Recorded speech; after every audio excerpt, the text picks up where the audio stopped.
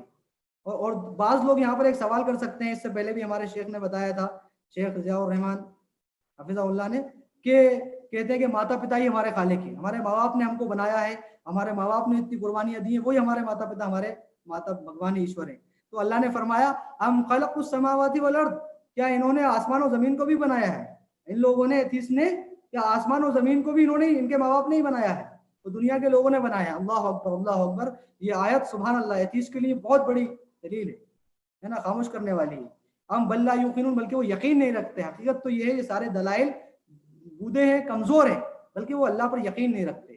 اس سے آیت کی تفسیر میں ایک حدیث آتی ہے, ایک واقعہ آتا ہے حضرت جبیر بن مطعم رضی اللہ عنہ, جو کون ہے, مطعم بن عدی, جنہوں نے اللہ کے نبی صلی اللہ علیہ وسلم کو جب طائف سے واپس آ رہے تھے آپ کو پناہ دی تھی, ان کے بیٹے ہیں. سبحان اللہ, سبحان اللہ. آپ دیکھیے دعوتی اصول کو سمجھیے کہ کبھی کبھی ایسا بھی ہوگا کہ آپ کو بات سمجھ میں آ رہی ہے.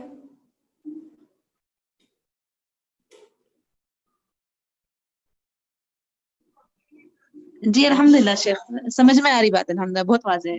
بہت ہی پیارا واقعہ ہے, واقعے سے آپ عبرت حاصل کریں اور آپ کو بہت بڑی دلیل ملے گی کہ جبیر بن مطعم رضی اللہ عنہ جو تقریباً کب اسلام لے کر آئے, اللہ اکبر, تقریباً آپ فتح مکہ کے موقع پر اسلام لے کر آئے. اللہ کے نبی صلی اللہ علیہ وسلم کی رسالت کے نبی بنائے جانے کے بعد 20 سال کے بعد اسلام لے کر آئے. اور کہاں رہتے تھے, وہ مکہ میں رہتے تھے.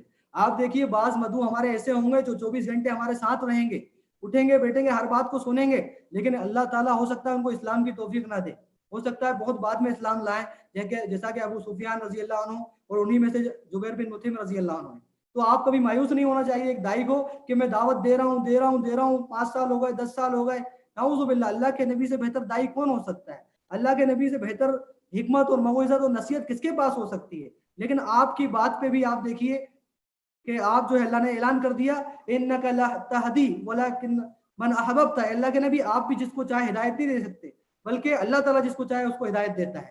تو جبیر بن مطعم رضی اللہ عنہ کا واقعہ یہ ہے کہ ایک مرتبہ اللہ کے نبی صلی اللہ علیہ وسلم مکے کے اندر, حرم کے اندر قرآن کی آیت کی تلاوت کر رہے, سورہ طور کی تلاوت کر رہے تھے. سورہ طور کی آیت نمبر یہی 35-36 بھی آپ نے پڑھی. کیا پڑھا آپ نے, ام خلقوا من غیر شیء ام هم الخالقون. آپ نے پڑھا کہ کیا یہ لوگ بغیر کسی چیز کے پیدا ہو گئے یا خود ہی اپنے خالق ہیں, یا آسمان اور زمین کو بھی انہوں نے پیدا کر لیا ہے. تو یہ جب یہ آیت جبیر بن مطعم رضی اللہ تعالیٰ عنہ فرماتے ہیں جب یہ آیت میں نے سنی تو میرے دل میں ایسا لگا کاد قلبی ان یطیر، میرا دل ایسا لگا نکلنے والا ہے، میرا دل اڑنے والا ہے، اللہ کے نبی کے پاس جانے والا ہے. یہ آیت نے اتنا میرے اوپر اثر کیا. سبحان اللہ، قرآن کی ایک ایک آیت میں اتنی تاثیر ہے، اتنا وزن ہے کہ ایک ایک آیت کو سن کر لوگ اسلام میں داخل ہو سکتے ہیں صرف ایک آیت کو سن کر. تو قرآن سے ہم کو دعوت دینا چاہیے. تو جب یہ آیت انہوں نے سنی اس کا مفہوم کیا ہے کہ ان کو اپنی زندگی کا مقصد سمجھ میں آیا، خالق سے ان کو جوڑ دیا کہ میں یقیناً میں بنا اس کے پیدا نہیں ہوا ہوں اور نہ میں نے خود اپنے آپ کو بنایا ہے، نہ میرے ماں باپ نے مجھ کو پیدا کیا ہے، بلکہ کوئی خالق ہے جس پہ مجھ کو یقین کرنا چاہیے، ایمان لانا چاہیے. وہ ایمان لے کر آ گئے. تو یہ جو ہے بہت ہی بنیادی آیت ہے. اسی طریقے سے آپ دیکھیے لاجیکل مثال میں بعض ایتھیسٹ، مجھے بھی ملا ایک ایتھیسٹ بنگلور کے اندر ہی پارک کے اندر، کہا کہ جو ہے دنیا تو فورس کے اوپر چل رہی ہے، بائی چانس چل رہی ہے. فورس ہوتے ہیں، یقیناً 4 فورس ہوتے ہیں جو آپ جانتے ہوں گے، اسکول کالج کے اسٹوڈنٹ جانتے ہیں. نیوکلیئر فورس، گریویٹیشنل فورس، مختلف فورس ہیں. وہ میں بتا کر اپنا ٹائم وہ نہیں کرنا چاہتا. 4 فورس ہیں. تو وہ کہتا ہے فورس کے اوپر چل رہی ہے. فورس کی آپ ایک مثال سمجھ لیں بنیادی، کہ فورس کا مطلب کیا ہوتا ہے؟ طاقت، بل، شکتی.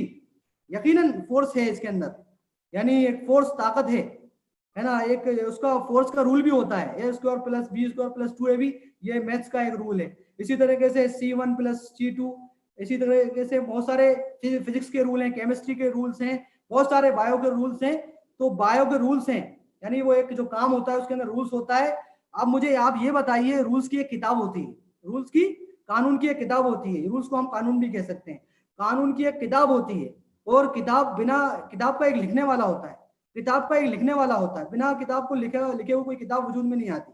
تو آپ کی بات صحیح ہے کہ فورس ہے، فورس لکھے ہوئے ہیں اور فورس کو لکھنے والا ہے. تو وہ لکھنے والا کون ہے؟ سمجھ رہے ہیں؟ تو وہی تو ہے علیم و خبیر ہے، وہی تو ہے لطیف و خبیر ہے، بصیر ہے، وہی اللہ ہے. تو اسی کے بارے میں تو آپ کو بتا رہے ہیں کہ فورس کو لکھنے والا، وہ قانون کو بنانے والا، انڈیا کا قانون لکھنے والا ایک شخص ہیں. بہت سارے لوگوں نے، کمیونٹی نے بنایا، ہر دیش کا قانون لکھنے والے لوگ ہیں. تو اس کائنات کا قانون لکھنے والا بھی تو، سافٹ ویئر بنانے والا بھی تو کوئی ہے. تو وہی ہمارا خالق اور مالک اور مدبر اور وہ چیز ہے. اب اچھا، فورس سے کام نہیں چلتا، بلکہ فورس بنانا کمال نہیں ہے. جیسے اسکول میں آپ نے رولز بنا دیے، کمال نہیں. رولز کو لاگو کرنا، فالو کرنا، سختی سے لاگو کرنا، یہ کمال ہے.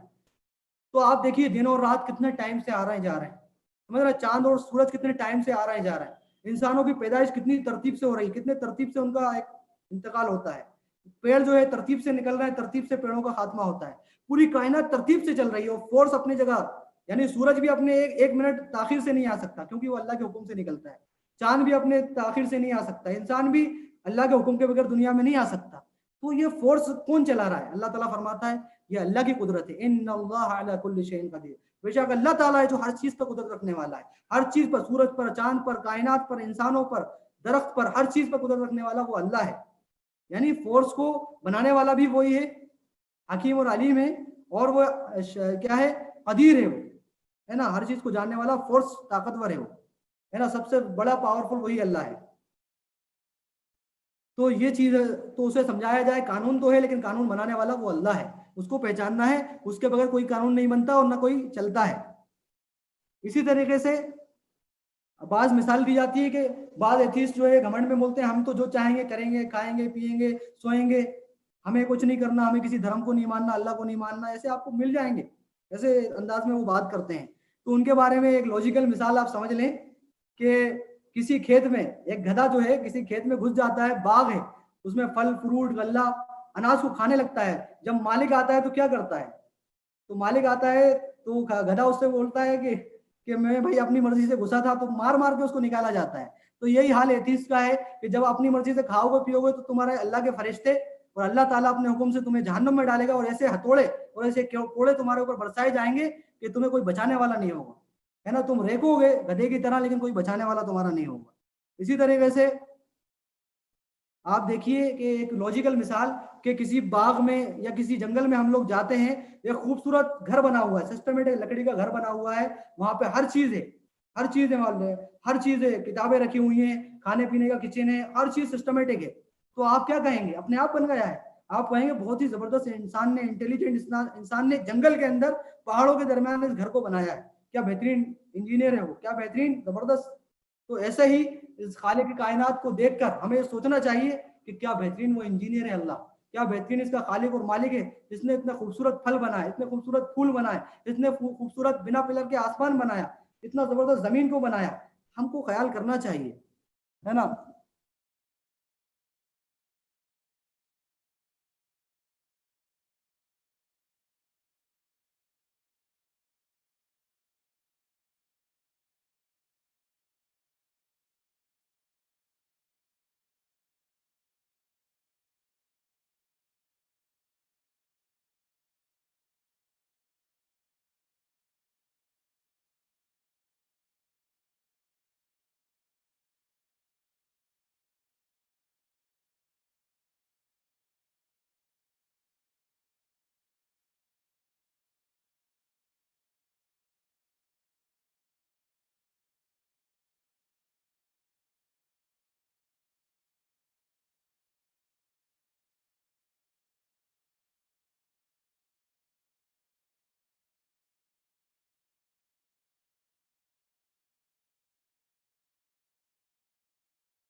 آواز آ رہی ہے؟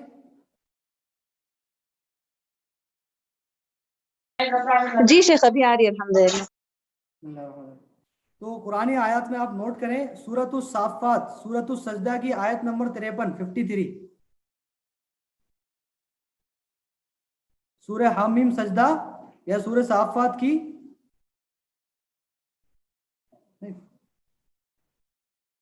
سورہ فصلت کی معاف کیجئے سورہ فصلت سورہ حامیم سجدہ کی آیت نمبر 53. وہ آیت کیا ہے؟ سنریہم آیاتنا فی الآفاق وفی انفسہم حتی یتبین لہم انہ الحق، کہ ہم عنقریب ان کو دکھائیں گے، دنیا والوں کو اپنی نشانیاں دکھائیں گے آفاق میں آسمانوں میں، آفاق کے پوری کائنات میں، انفس اپنی جانوں کے اندر، اپنے شریر کے اندر، ہے نا. اور اسی طریقے سے یہاں تک کہ ان کو یقین ہو جائے گا کہ اللہ کی ذات یا قرآن مجید حق ہے، ان کے لیے یقین ہو جائے گا. جیسا کہ ہم دیکھ رہے ہیں آج بہت سارے ایتھیسٹ، بہت سارے ملحدین، بہت سارے ڈاکٹر، انجینئر، بہت سارے لوگ کائنات میں غور و فکر کر کے انسانوں کی پیدائش کے بارے میں جان کر کے انسان ماں کے پیٹ میں کیسے پیدا ہوتا ہے، کیا اس کی جو ہے ترتیبات ہیں، کیا اس کے اسٹیپس ہیں، اس کو جان کر لوگ مسلمان ہو رہے ہیں. یہ اللہ کی یہی نشانیاں ہیں. اس کے آیت کے بارے میں کہا یہ بنیادی آیت ہے اس کے لیے کہ اللہ دکھائے گا ان لوگوں کو اپنی نشانیاں، اور آج وہ دکھا رہا ہے. جو ہم کہہ سکتے ہیں صحابہ کے ٹائم اور اسلاف کے ٹائم وہ آیتیں ہمارے سامنے نہیں تھی. زمین میں سے پیٹرول نکل رہا ہے اور جو ہے لوگ چاند پر جانا، یہ اللہ کی نشانی ہے. یعنی کسی عرب عالم نے کتنی بہترین کتاب لکھی ہے کہ اللہ تعالیٰ اس جدید سائنس کے ذریعے اور روشن ہو گیا، اللہ کی توحید اور واضح کھل کر سامنے آ رہی ہے. کتاب ہے عربی میں، اس کو پڑھنا چاہیے. تو یہ آیت پڑھنا چاہیے کہ اللہ تعالیٰ اپنی نشانیوں کو دکھائے گا. یعنی جو ریسرچ اور جو ساری چیزیں ہو رہی ہیں اللہ کی نشانیاں ہیں. اس کے ذریعے انسان کو توحید کو پختہ کرنا چاہیے، نہ کہ ملحد بننا چاہیے. اللہ اکبر. اور ہو رہے ہیں لوگ، اللہ کا شکر ہے لوگ توحید پر آ رہے ہیں. کیونکہ اللہ نے ملحد کے بارے میں، دنیا کے بارے میں تو اللہ نے کہا تھا یعلمون ظاہرا من الحیات الدنیا وهم عن الاخرۃ هم غافلون، کہ جو ملحد ہیں، مشرک ہیں، دنیا کی زندگی کو بہت جانتے ہیں لیکن وہ آخرت سے غافل ہیں. تو دنیا کی زندگی سے آخرت کو حاصل کرنا، دنیا میں غور و فکر کر کے آخرت کو پانا، یہ اصل مقصد ہے. یہ اللہ کی نشانیوں میں غور و فکر ہے، اس سے انسان موحد بنتا ہے. اور دوسری جو آیت ہے سورۃ الواقعہ کی بہت اہم آیتیں ہیں. اس میں اللہ تبارک و تعالیٰ نے ملحدین اور اس طرح کے لوگوں سے جو اللہ کو نہیں مانتے 4 سوالات کیے ہیں. سورۃ الواقعہ سورہ نمبر 56 آیت نمبر 57 سے 74 تک، آیت نمبر 57 سے 74 تک، اس میں 4 سوالات ہیں. اس کو آپ سن لیجئے. اللہ تعالیٰ فرماتا ہے نحن خلقناکم فلولا تصدقون، ہم نے تم کو پیدا کیا، تم تصدیق کیوں نہیں کرتے؟ مان لو کہ ہم خالق اور مالک ہیں، تم تصدیق کیوں نہیں کرتے؟ افرأیتم ما تمنون، کیا تم غور نہیں کرتے جو تم ٹپکاتے ہو، جو تم قطرات منی کے قطرات ٹپکاتے ہو، کیا تم غور نہیں کرتے؟ أأنتم تخلقونه أم نحن الخالقون, کیا تم نے اس قطرے کو, کیا تم نے اس چیز کو پیدا کیا ہے یا ہم نے اس کے خالق ہیں. یہ پہلا سوال اللہ نے کیا, یہ بتاؤ کہ خالق ہم ہیں یا تم ہو اس کے خالق. یہ جیسا کہ میں نے پہلے مثال دی تھی کہ تم خالق ہو یا مخلوق ہو. تمہارے دائیں ہاتھ نے بائیں ہاتھ کو پیدا کیا ہے یا بائیں ہاتھ نے دائیں ہاتھ کو پیدا کیا ہے. تمہارے دائیں پیر نے بائیں پیر کو بنایا ہے, بائیں پیر نے دائیں کو بنایا ہے. تم یہ بتا دو کہ خالق ہو یا مخلوق. پہلا سوال. اور دوسرا سوال اللہ نے دوسرا کہا, ہم نے موت کو بھی مقرر کر دیا, تم اپنی مرضی سے مر بھی نہیں سکتے. نحن قدرنا بینکم الموت وما نحن بمسبوقین, ہم نے تمہاری موت کا بھی ٹائم مقرر کیا ہے. تم موت مانگو گے تو موت بھی نہیں آئے گی. اللہ اکبر. موت بھی مقرر کر دی ہے. جیسا کہ اس سے پہلے دوسری آیتوں میں اللہ نے کہا کہ لوگ کھڑے رہ کر دیکھتے ہیں مرنے والے کو, لیکن اس کی سانسوں کو دے نہیں سکتے, اس کی ایک سانس نہیں بڑھا سکتے. یہ انسانوں کی کمزوری ہے. یہ انسانوں کے بارے میں اللہ نے فرمایا کہ تم کمزور ہو, محتاج ہو. جیسا کہ اللہ نے کہا یا ایھا الناس انتم الفقراء الی اللہ, اے دنیا کے لوگوں تم اللہ کے سامنے فقیر و محتاج ہو. واللہ هو الغنی الحمید, اور اللہ تعالیٰ قابل تعریف اور بے نیاز ہے ساری چیزوں سے. وہ اللہ ہے, اس کی عبادت کرنا ہے. اسی طریقے سے اللہ نے کہا ہم ان کو بدل دیں گے, ان کی تصویروں کو بدل دیں گے اور ہم کو دوبارہ ان کو پیدا کر سکتے ہیں. جس طریقے سے پہلے ہم نے ان کو بنایا ہے منی کے قطرے سے یا مٹی سے, اسی طریقے سے دوبارہ ہم ان کو بنانے پر قادر ہیں. کوئی ہمارے لیے مشکل کام نہیں ہے. اور وَلَقَدْ عَلِمْتُمُ النَّشْأَةَ الْأُولَىٰ فَلَوْلَا تَذَكَّرُونَ, جب تم نے پہلی پیدائش کو مان لیا ہے, دوسری پیدائش کو کیوں نصیحت حاصل نہیں کر سکتے؟ دوسری پیدائش کو, آخرت کو کیوں تم نہیں مانتے؟ دوسرا سوال اللہ نے کیا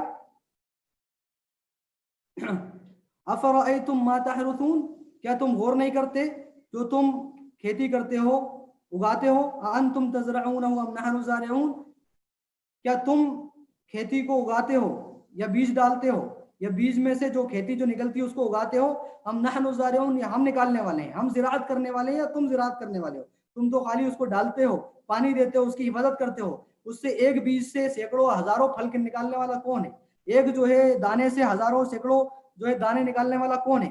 یقیناً رب العالمین ہے. دوسرا سوال کہ تم اپنی ترقی پر, ناز پر, کھانے پینے پر, فروٹ پر, کمپنیوں پر ناز ہے تمہیں, یہ بتاؤ کہ یہ کمپنیوں کا اصل جو محور ہے زمین سے نکالنے والا کون ہے؟ اللہ اکبر. لو نشاء لجعلناه حطاما فظلتم تفکہون, اگر ہم چاہیں تو ہم جو ہے اس کو بنا دیں گے, جو ہے ہم اس کو جو ہے بیکار کر دیں گے, اس کو نشٹ کر دیں گے, ختم کر دیں گے, وہیں کے وہیں دفن کر دیں گے. بہت ساری کھیتیاں نکل نہیں پاتی ہیں, بہت ساری کھیتیاں ہوا سے یا دھوپ سے, دھوپ کی روشنی سے وہیں ختم ہو جاتی ہیں, وہیں جو ہے خاک میں مل جاتی ہیں. فظلتم تفکہون, پھر تم افسوس کرتے رہ جاتے ہو, پھر تمہاری کمپنیاں کسی کام میں نہیں آتی. سبحان اللہ, لاک ڈاؤن نے یہ ساری چیزیں ہم کو سکھا دی ہیں. انا لمغرمون, بے شک ہم ہی جو ہے بوجھ اٹھانے والے ہیں.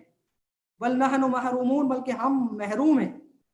افرائیتم, تیسرا سوال اللہ نے کیا, افرائیتم الماء الذی تشربون, یہ بتاؤ کہ وہ پانی جو تم پیتے ہو, جس کو شوق سے تم فلٹر کر کر کے پیتے ہو, فلٹروں کی مشینیں تم نے بنائی, یہ پانی کے بارے میں ذرا بتاؤ. یہ پانی جو ہے تم پیتے ہو, یا تم نے غور نہیں کیا؟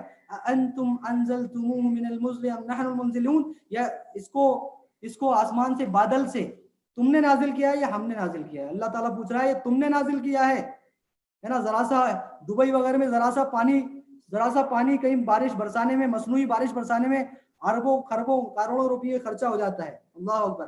آج کسانوں سے پوچھیے کہ پانی کی کتنی ضرورت ہے. اللہ اکبر. تو یہ پانی تم نے پیدا کیا ہے یا ہم نے بنایا ہے؟ ہم اس کو نازل کرتے ہیں, ہم اس کو اتارتے ہیں. لو نشاء جعلناه اجاجا فلولا تشکرون, کہ اگر ہم اس کو کھاری پانی بنا دیں, میٹھا پانی تم کو چاہیے, پانی مل جائے, کھارا پانی ملے, نمک والا ملے, تو بھی تم پی نہیں سکتے, تمہاری صحت خراب ہو جائے گی. اگر ہم اس کو کھاری پانی بنا دیں, نمکین پانی بنا دیں, تو تم کیوں اللہ کا شکر ادا نہیں کرتے ان نعمتوں پر؟ یہ تیسرا سوال ہے. اور چوتھا سوال اللہ کر رہا ہے اس طرح کے لوگوں سے, مولدین سے, مشرکین سے اور معاندین سے. افرأیتم النار التی تورون, کیا تم غور نہیں کرتے اس آگ پر, اس آگ کے اوپر جو تم جلاتے ہو, روشن کرتے ہو. انتم انشأتم شجرتها ام نحن المنشئون, کیا تم نے اس کے شجر درخت کو نکالا ہے, پیدا کیا ہے, یا ہم نے اس کو پیدا کیا ہے, یا ہم نے اس کو نکالا ہے؟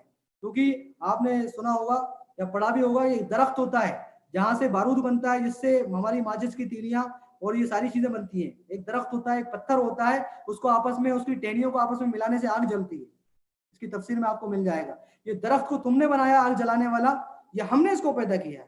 نحن جعلناها تذکرۃ ومتاعا للمقوین, ہم نے جو ہے اس کو نصیحت بنایا ہے اور جو ہے ساز و سامان کا, فائدے کا سامان بنایا ہے. للمقوین اس کا معنی بھی ذہن میں نہیں آ رہا، انشاءاللہ بتایا جائے گا۔ للمقوین کہ ہم نے اس کو نصیحت کا سامان بنایا ہے تمہارے لیے اور فائدہ اٹھانے کا سامان بنایا ہے، کس کے لیے؟ للمقوین یعنی مسافرین کے لیے، غالباً اللہ علم استوا، مسافرین کے لیے۔ تو یہ 4 سوالات ہیں کہ تم کو پیدا کس نے کیا ہے، تم کو زراعت کھانا پینا کون دیتا ہے، تم کو پانی کون دیتا ہے جو تمہاری بنیادی ضرورت ہے، اور تم کو آگ کے بغیر تم کوئی چیز پکا نہیں سکتے، یہ ساری بنیادی ضرورتیں تمہاری کون پورا کر رہا ہے؟ اگر یہ ساری بنیادی ضرورتیں کوئی دنیا والا پورا کر رہا ہے تو ہم بول سکتے ہیں کہ ہاں اس میں خالق کی کوئی صفت ہے، لیکن کائنات میں کسی چیز کے اندر، کسی کے اندر نہ کوئی خلقت کی صفت ہے، نہ جو ہے کھانا کھلانے کی صفت ہے، نہ وہ رزاق ہے، اور نہ وہ پانی پلانے کی اس کے اندر صفت ہے، اور نہ ہی جو ہے آگ کو بنانے کی اس کے اندر صفت ہے، اسی لیے وہ خالق مالک نہیں ہو سکتا۔ اسی لیے تم کمزور و محتاج، اور تمہیں ضرورت ہے اس خالق اور مالک کی، تمہیں اس اللہ کی پوجا کرنا چاہیے جو ہے قانون داں بھی ہے، اور جو ہے فورس کا قانون کو بنانے والا بھی ہے، جو ساری چیزوں کو نافذ کرنے والا ہے۔ اللہ تعالیٰ سے دعا ہے کہ اللہ تعالیٰ ہمیں جو ہے اچھی طریقے سے ان اصولوں کو، ملحدین کے بارے میں جو اصول ہیں اس کو سمجھنے کی، اور قرآن حدیث کے دلائل کو سمجھنے اور اس پر عمل کرنے کی توفیق عطا فرمائے، اور تمام فتنوں سے ہماری حفاظت فرمائے، اور قرآن و حدیث کو منہج سلف کے مطابق سمجھنے کی توفیق عطا فرمائے، آمین۔ اقول قولی ھذا استغفر اللہ لی ولکم ولسائر المسلمین فاستغفروہ انہ هو الغفور الرحیم۔ السلام علیکم ورحمۃ اللہ وبرکاتہ۔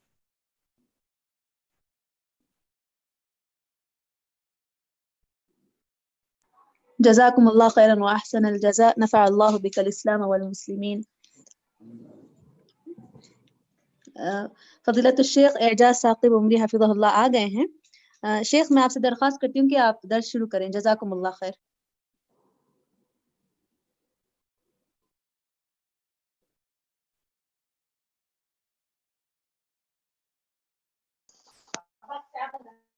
السلام علیکم ورحمۃ اللہ وبرکاتہ۔ بسم اللہ الرحمن الرحیم، نحمد و نصلی علی رسول الکریم، اما بعد، اعوذ باللہ من الشیطان الرجیم، بسم اللہ الرحمن الرحیم۔ ادعو الی سبیل ربک بالحکمۃ والموعظۃ الحسنہ وجادلہم باللتی ہی احسن۔ آج میرا موضوع آسان طریقے دعوت ہے۔ انشاءاللہ کوشش کروں گا کہ کچھ نکات آپ کے سامنے آ جائے تاکہ آپ بھی دعوتی کا میدان میں لگ جائیں۔ اللہ کے نبی صلی اللہ علیہ وسلم نے فرمایا، انما الاعمال بالنیات وانما لکل امرئ ما نوی۔ اعمال کا دار و مدار نیتوں پر ہے، اور آدمی کے لیے وہی چیز مہیا ہوتی ہے جس کا وہ ارادہ کرتا ہے۔ تو دعوت کے لیے آپ کو ارادہ کرنا پڑے گا۔ آپ نے کبھی ایسا نہیں سنا ہوگا کہ بغیر ارادے کے کوئی ڈاکٹر بن گیا ہے یا انجینئر بن گیا ہے، بغیر ارادے کے کچھ بھی نہیں ہوتا ہے۔ تو آپ کے لیے شرط ہے کہ آپ پہلے ارادہ کریں کہ مجھے دعوت کا کام کرنا ہے۔ یہ بہت آسان طریقہ ہے، جس سے آپ ارادہ کریں گے تو کام لینے والی ذات اللہ کی ہے۔ یہ سب سے آسان نسخہ ہے، انما لکل امرئ ما نوی۔ آدمی کے لیے وہی چیز مہیا ہوتی ہے جس کا وہ ارادہ کرتا ہے۔ اب آپ ارادہ کریں گے تو اللہ کیسے کام لیتا ہے، ایک چھوٹی سی مثال میں آپ کو بتا دوں کہ اپنے دوست کے گھر گیا صرف دعوت کی نیت سے، تو بات آگے سے شروع کر دیا۔ ہمیشہ اس کے گھر بیٹھتا ہوں جہاں بیٹھتا ہوں، لیکن اس دن اس نے کہا کہ اعجاز وہاں مت بیٹھنا کیونکہ یہ جگہ منحوس ہے۔ میں نے پوچھا یہ تو ہر دن بیٹھتے ہیں یہاں، یہ جگہ منحوس کیوں ہے؟ تو اس نے کہا کہ ہفتہ بھر کی محنت کا جو سرمایہ تھا میں یہاں رکھا تھا، رات کو چوری ہو گئی اور وہاں خدا موجود ہے، میرے پیسے کی حفاظت نہیں کیا۔ دیکھتا ہوں کہ ایک پتلا رکھا ہوا ہے اس کے بغل میں، تو میں نے کہا کہ خدا جو اتنی چھوٹے سے پتلے میں کیسے آ سکتی ہے؟ تو اس کی بہن باہر سے چلانے لگی اور کہا کہ دیکھو تمہارا کبیر داس لکھتا ہے کہ خدا سب میں اور سب جگہ ہے، تو اس میں ہونے کیا حرج ہے؟ میں نے کہا کبیر داس لکھے کہ کوئی اور داس لکھے، اللہ تو کہتا ہے الرحمن علی العرش استوی، کہ رحمان عرش پر مستوی ہے۔ تو اس خاندان پر ایک عیسائی آدمی، میرا وہ بھی دوست ہے، اس کا انتقال ہو گیا، ڈیوڈ، اس نے محنت کی تھی۔ اس کے گھر میں جو پتلا تھا وہ مریم کے نام سے جو بکتا ہے، ننگا پتلا جو بے پردہ عورت کھڑی رہتی ہے، اس کا پتلا بکتا ہے مریم کے نام سے، حالانکہ مریم علیہ السلام بڑے با پردہ تھے۔ تو اس کی محنت سے وہ پتلا پہنچا تھا، تو اس نے کہا کہ دیکھو دیکھو مسلمان ایسے ہی دو دو باتیں کرتے ہیں، کبھی کہتے ہیں کہ اللہ اوپر ہے، کبھی کہتے ہیں سب جگہ ہے۔ تو جو میرا دوست تھا گوپی، اس کی بہن باہر سے جو چلا رہی تھی، اس نے ڈیوڈ کو کہا کہ اے ڈیوڈ تو لاکھ بھی کہہ، مسلمانوں کا مذہب بہت اچھا ہے۔ تو ڈیوڈ نے پوچھا ایسا کیسے؟ تو اس نے کہا کہ دیکھو 100 غیر مسلم ہیں، تو اس میں سے جو 100 ہندو ہیں اس میں 99% لوگ شراب پیتے ہیں، 1% شراب نہیں پیتے، اور 50 جو عیسائی ہیں 50% شرابی ہیں اور 50% غیر شرابی ہیں۔ تو وہ فوراً مان لیا۔ اس کے بعد اس نے کہا جہاں 100 مسلمان رہتے ہیں وہاں 99% لوگ جو ہے شراب نہیں پیتے اور 1% لوگ شراب پیتے ہیں۔ تو اب آپ ہی بتاؤ کہ کس کا مذہب اچھا ہے۔ بہرحال میں یہ بتانا چاہتا ہوں کہ ہمارا اس میں کچھ بھی کردار نہیں ہے، بس ارادے کے ساتھ ہم پہنچے تھے تو اللہ تعالیٰ کام لیتا ہے۔ تو دائی جو دعوت کا کام کرنا چاہتا ہے وہ پہلے بس ارادہ کرے، ارادہ کریں گے وَإِنَّمَا لِكُلِّ امْرِئٍ مَّا نَوَىٰ، آدمی کے لیے وہی چیز مہیا ہوتی ہے جس کا وہ ارادہ کرتا ہے۔ دوسرا آسان نسخہ، آپ اللہ سے دعا کریں۔ کیا دعا کرے؟ اللہم اہدنی فی من ہدیت، اللہ مجھے ان آدمیوں سے ملا دے جن کو ہدایت کی تلاش ہے۔ بہت آسان دعا ہے، یعنی آپ دعا تو کرتے ہی ہیں دعوت کے لیے، تو دعوت کے لیے ایسی دعا کریں اللہم اہدنی فی من ہدیت، اللہ مجھے ان لوگوں سے ملا دے جن کے حق میں تو نے ہدایت کا فیصلہ کیا ہے۔ اس کا بھی اثر آپ اپنی زندگی میں دیکھیں گے انشاءاللہ العزیز۔ ایک مرتبہ میں ایک بس اسٹینڈ میں بیٹھا تھا، آدمی اٹیچی لے کے بیٹھا تھا اور لگتا تھا کہ باہر کا مسافر ہے، حالانکہ بیچ شہر میں تھا۔ میں اس کے بغل بیٹھا تو ہٹ کے بیٹھ گیا، پھر میں اور ہٹ کے بیٹھا تو پھر ہٹ کے بیٹھ گیا۔ پھر میں نے پوچھا کہاں سے آئے ہو؟ اس نے کہا تمل ناڈو سے آئے۔ کہاں جانا ہے؟ تو اس نے کہا معلوم نہیں۔ تو میں نے پوچھا پھر کیوں آئے ہو؟ اس نے کہا کہ مجھے مسلمان ہونا ہے۔ اس میں ہمارا کیا کمال ہے؟ اس دعا کا اثر ہے جو اللہ کے نبی صلی اللہ علیہ وسلم نے سکھایا، اللہم اہدنی فی من ہدیت، اے اللہ ہمیں اس آدمی سے ملا دے جس کے حق میں تو نے ہدایت کا فیصلہ کیا ہے۔ اس دعا کا اثر ہے، لوگ چل کر آپ کے پاس آئیں گے انشاءاللہ۔ یہ نہ گھبرانا کہ آپ خواتین ہیں، جب آپ یہ سب دعائیں کریں گے، اللہ سے واقعی جڑ کر آپ کام کرنا چاہیں گے تو اللہ تبارک و تعالیٰ آپ سے کام لے گا۔ اور تیسرا نسخہ جو آپ کے لیے آسان ہے وہ یہ ہے کہ آپ بات کو کہاں سے شروع کریں۔ عام طور سے یہ سوال آتا ہے، بہت سے مسائل پر لوگ بحث کرتے ہیں، تو اصول یہ ہے ومن احسن قولا ممن دعا الی اللہ، کہ آپ کی بات کی جو گفتگو ہے وہ توحید سے شروع ہونا چاہیے۔ توحید سے بات شروع ہو، 1000 مسئلے لوگ آپ کے سامنے رکھیں، آپ کو ایک اللہ کے بارے میں پہلے بات کرنا ہے۔ جیسے میں ایک غیر مسلم سے بات کرنا چاہا تو اس نے کہا کہ ہم آپ سے بات نہیں کریں گے۔ کیوں؟ اس لیے کہ آپ ہمارے خدا کو کاٹ کے کھا جاتے ہو۔ ہمارے یہاں تو گائے کا مسئلہ فقہ کا مسئلہ ہے، ان کے ہاں اعتقاد کا مسئلہ ہے۔ تو ہم نے کہا کہ ٹھیک ہے میں آپ کے گائے کے بارے میں بتاؤں گا، پہلے اللہ کے بارے میں جانکاری لے لو۔ اللہ کے بارے میں سننے کے لیے تیار ہوا۔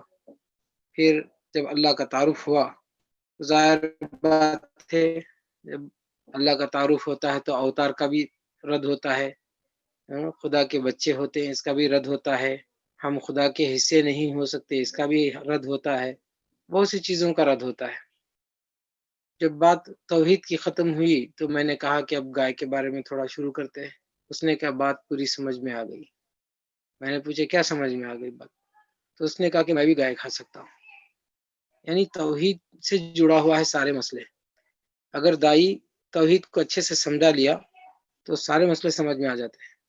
اوتار کی جو بحث آئے گی تو یاد رکھنا کہ توحید میں ہی اس کو توڑ دیا جائے، توحید پر اس کی وضاحت نہ ہو، توحید میں تو اوتار کا رد نہ کیا جائے، تو رسالت کی بحث میں اس کو پھر وہ لوگ اٹھاتے ہیں۔ یہ اوتار کا عقیدہ رسالت سے جڑا ہوا نہیں ہے، اللہ سے جڑا ہوا ہے، تو یہ اوتار کے عقیدے کو وہیں سے توڑ دے، توحید کے بارے میں ہی جب بات کرے تبھی توڑ دے، تو آپ کو رسالت کی بحث میں زیادہ الجھنے کی ضرورت نہیں پڑتی۔ اگر توحید چھوڑ کر آپ دوسرے موضوع پہ جائیں گے، جیسے